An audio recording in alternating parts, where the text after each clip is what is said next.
Signs na ikaw lang ang bumubuhay sa relasyon.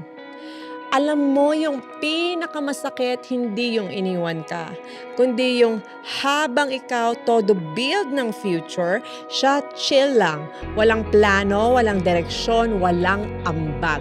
Ikaw nag-a-adjust, nagtitipid, ikaw nag-overthink para sa future niyong dalawa. Habang siya parang naka-vacation lang sa buhay. Real man? Pinagpalit mo yung pangarap mo, yung opportunities mo, yung peace mo para sa taong kahit sarili niyang buhay hindi niya maayos.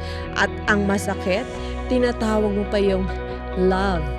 Listen, hindi mo trabaho magpalaki ng taong ayaw namang mag-grow. Partner ang kailangan mo, hindi project. Kasi ang totoong pagmamahal, hindi ka hihilain pababa. Tinataas ka niya, pinaparamdam niya na may kasama kang lumaban sa buhay. Hindi yung ikaw lahat. Ikaw provider, ikaw emotional support, ikaw taga-intindi, ikaw pa rin ang talo sa dulo. Minsan, kaya tayo nauubos kasi pilit nating binubuhat ang taong walang balak tumayo mag-isa. At habang busy kang iligtas siya, ikaw naman ang unti-unting nalulunod.